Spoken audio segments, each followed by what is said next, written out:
Chapter 6. Now 2 days have passed since that stupid day, and what a noise and fuss and talk and uproar there was, and how unseemly and disgraceful, how stupid and vulgar it was. And I was the cause of it all. Yet at times it's laughable, to me at any rate. I can't make up my mind what happened to me, whether I really was in a state of frenzy, or whether it was a momentary aberration and I behaved disgracefully till I was pulled up. At times it seemed to me that my mind was giving way, and at times it seems to me that I have not outgrown childhood and schoolboyishness, and that it was simply a crude schoolboy's prank. It was Paulina. It was all Paulina. Perhaps I shouldn't have behaved like a schoolboy if it hadn't been for her. Who knows? Perhaps I did it out of despair. Stupid as it seems, though, to reason like that. And I don't understand. I don't understand what there is fine in her. She is fine, though. She is. I believe she's fine. She drives other men off their heads, too. She's tall and graceful, only very slender. It seems to me you could tie her in a knot or bend her double. Her foot is long and narrow. Tormenting. Tormenting is just what it is. Her hair has a reddish tint. Her eyes are regular cat's eyes, but how proudly and disdainfully she can look with them. 4 months ago, when I had only just come, she was talking hotly for a long while one evening with Degrue in the drawing-room, and looked at him in such a way that afterwards, when I went up to my room to go to bed, I imagined that she must have just given him a slap in the face. She stood facing him and looked at him. It was from that evening that I loved her. To come to the point, however, I stepped off the path into the avenue and stood waiting for the Baron and the Baroness. When they were 5 paces from me, I took off my hat and bowed. I remember the Baroness was wearing a light grey dress of immense circumference, with flounces, a crinoline, and a train. She was short and exceptionally stout, with such a fearful double chin that she seemed to have no neck. Her face was crimson. Her eyes were small, spiteful, and insolent. She walked as though she were doing an honor to all beholders. The Baron was lean and tall. Like most Germans, he had a wry face covered with thousands of fine wrinkles, and wore spectacles. He was about 45. His legs seemed to start from his chest. That's a sign of race. He was as proud as a peacock. He was rather clumsy. There was something like a sheep in the expression of his face that would pass with them for profundity. All this flashed upon my sight in 3 seconds. My bow and the hat in my hand gradually arrested their attention. The Baron slightly knitted his brows. The Baroness simply sailed straight at me. "Madame la Baronne," I articulated distinctly, emphasizing each word. "J'ai l'honneur d'être votre esclave." Then I bowed, replaced my hat, and walked past the Baron, turning my face towards him with a polite smile. She had told me to take off my hat, but I had bowed and behaved like an impudent schoolboy on my own account. Goodness knows what impelled me to. I felt as though I were plunging into space. "Hein!" cried, or rather croaked, the Baron, turning towards me with angry surprise. I turned and remained in respectful expectation, still gazing at him with a smile. He was evidently perplexed, and raised his eyebrows as high as they would go. His face grew darker and darker. The Baroness too turned towards me, and she too stared in wrathful surprise. The passers-by began to look on. Some even stopped. "Hein!" the Baron croaked again, with redoubled gutturalness and redoubled anger. "Jawohl!" I drawled, still looking him straight in the face. "Sind Sie rasend?" he cried, waving his stick and beginning, I think, to be a little nervous. He was perhaps perplexed by my appearance. I was very well, even foppishly, dressed, like a man belonging to the best society. "Jawohl!" I shouted suddenly at the top of my voice, drawling the O like the Berliners, who use the expression jawohl in every sentence and drawl the letter O more or less according to the shade of their thought or feeling. The Baron and Baroness turned away quickly and almost ran away from me in terror. Of the spectators, some were talking, others were gazing at me in amazement. I don't remember very clearly, though. I turned and walked at my ordinary pace to Polina Alexandrovna. But when I was within 100 paces of her seat, I saw her get up and walk with the children towards the hotel. I overtook her at the door. "I have performed the foolery," I said when I reached her. "Well, what of it? Now you can get out of the scrape," she answered. She walked upstairs without even glancing at me. I spent the whole evening walking about the park. I crossed the park and then the wood beyond and walked into another state. In a cottage I had an omelette and some wine. For that idyllic repast they extorted a whole thaler and a half. It was 11 o'clock before I returned home. I was at once summoned before the general. Our party occupied 2 suites in the hotel. They have 4 rooms. The first is a big room, a drawing room with a piano in it. The next, also a large room, is the general's study.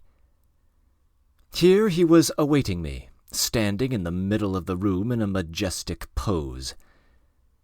De Greux sat lolling on the sofa. "Allow me to ask you, sir, what have you been about?" began the general, addressing me. "I should be glad if you would go straight to the point, General," said I. "You probably mean to refer to my encounter with the German this morning." "The German? That German was Baron Burmerhelm, a very important personage. You insulted him and the Baroness." "Not in the least." "You alarmed them, sir," cried the general. "Not a bit of it. When I was in Berlin, the sound was forever in my ears of that jawohl, continually repeated at every word and disgustingly drawled out by them. When I met them in the avenue, that jawohl suddenly came into my mind. I don't know why, and, well, it had an irritating effect on me.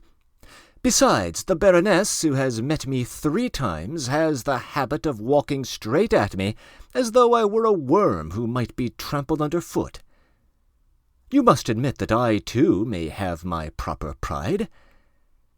I took off my hat and said politely, I assure you I said it politely, "Madame, j'ai l'honneur d'être votre esclave." When the Baron turned round and said "Hein," I felt an impulse to shout "Jawohl." I shouted it twice.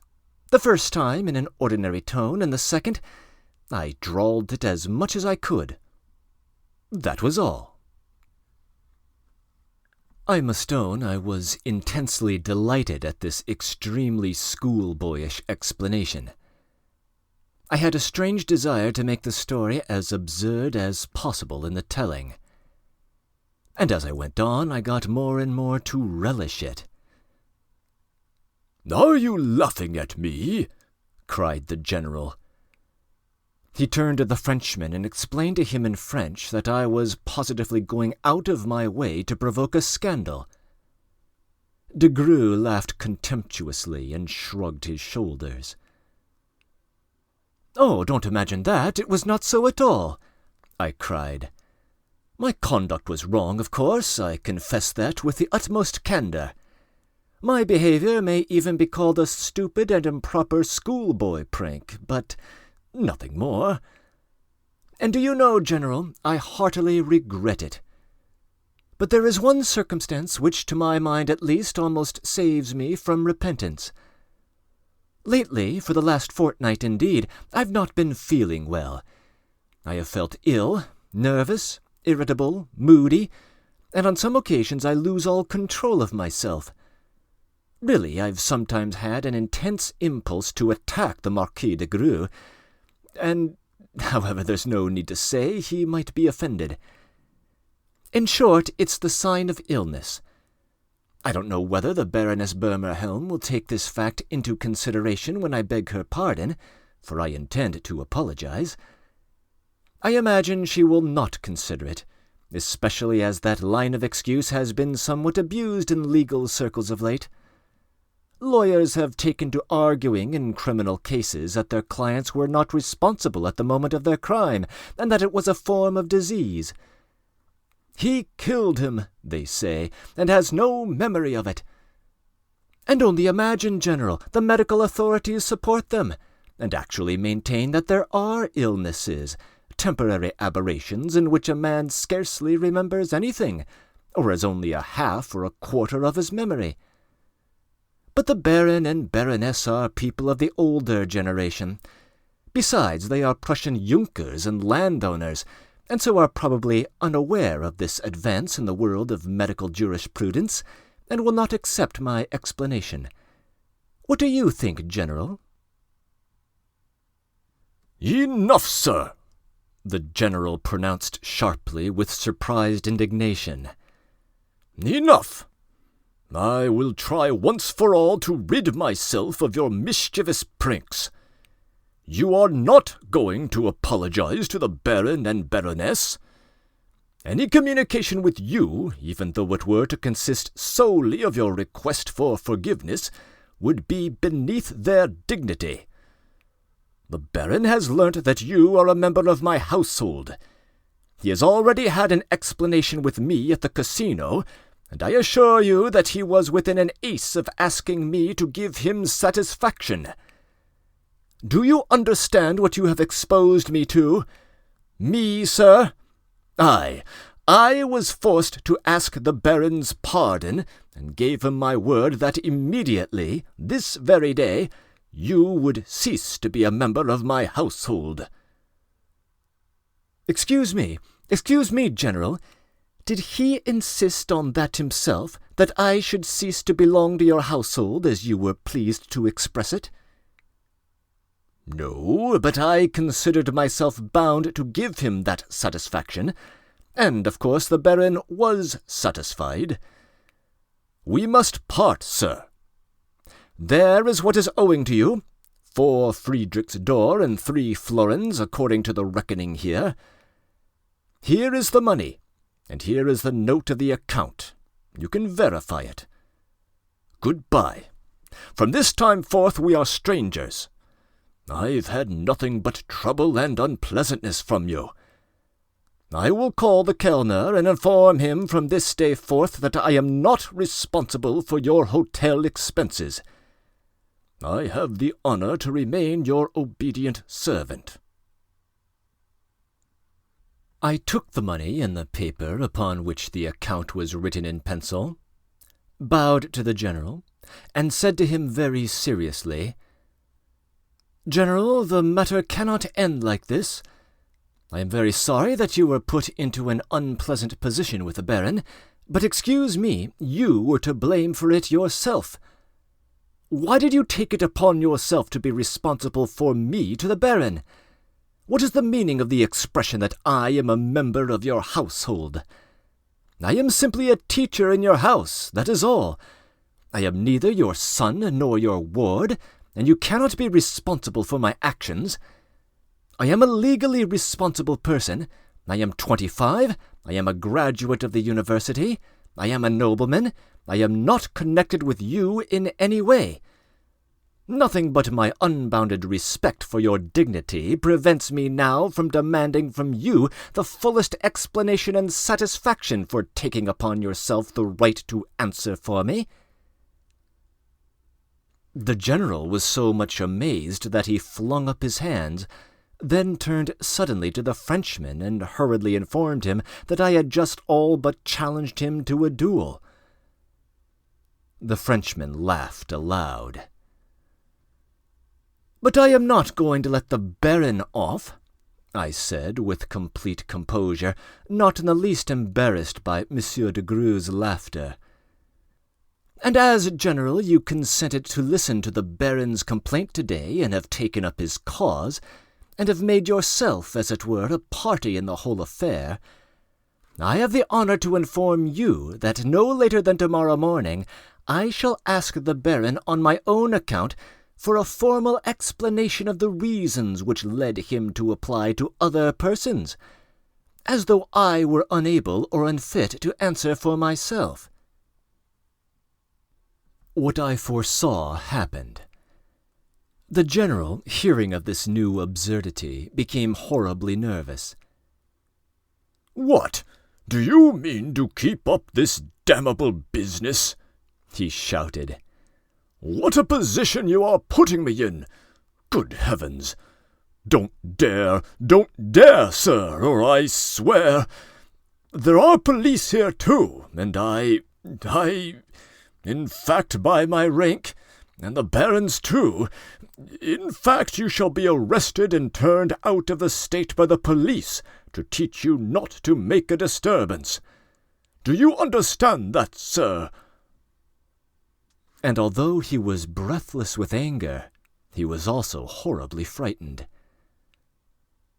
"General," I answered with a composure that was insufferable to him, "you can't arrest anyone for making a disturbance before they have made a disturbance. I have not yet begun to make my explanations to the Baron, and you don't know in the least in what form or on what grounds I intend to proceed. I only wish to have an explanation of a position insulting to me. That is, that I am under the control of a person who has authority over my freedom of action. There is no need for you to be so anxious and uneasy."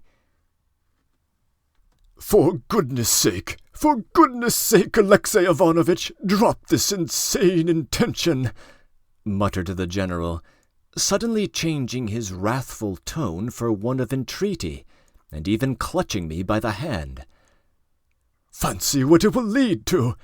Fresh unpleasantness! You must see for yourself that I must be particular here, particularly now. Oh, you don't know all my circumstances. When we leave this place, I shall be willing to take you back again. I was only speaking of now, in fact. Of course you understand there are reasons," he cried in despair. Alexey Ivanovitch! Retreating to the door, I begged him more earnestly not to worry himself, promised him that everything should go off well and with propriety, and hastily withdrew. The Russian abroad is sometimes too easily cowed, and horribly afraid what people will say, how they will look at him, and whether this or that will be the proper thing. In short, they behave as though they were in corsets, especially those who have pretensions to consequence. The thing that pleases them most is a certain established traditional etiquette, which they follow slavishly in hotels, on their walks, in assemblies, on a journey. But the general had let slip that, apart from this, there was a particular circumstance, that he must be particular. That was why he so weakly showed the white feather and changed his tone with me. I took this as evidence and made a note of it, And, of course, he might have brought my folly to the notice of the authorities, so that I really had to be careful. I did not particularly want to anger the general, however, but I did want to anger Polina.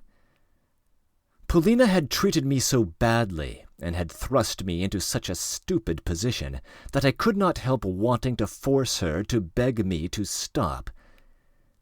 My schoolboyish prank might compromise her, too. Moreover, another feeling and desire was taking shape in me. Though I might be reduced to a nonentity in her presence, that did not prove that I could not hold my own before other people, or that the Baron could thrash me. I longed to have the laugh against them all, and to come off with flying colors. Let them see. She would be frightened by the scandal and call me back again, or even if she didn't, at least she would see that I could hold my own. A wonderful piece of news.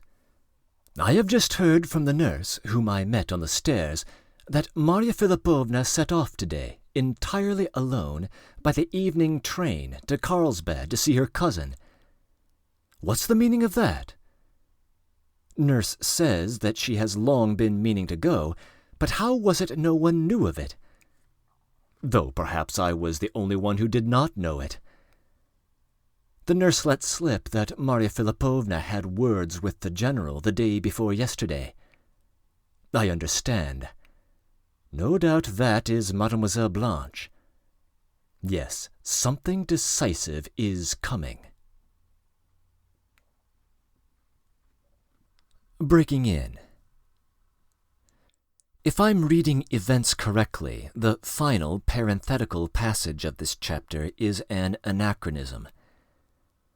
The general's sister, Marya Philippovna, will indeed drop out of the plot at this stage of the novella, having played her bit role.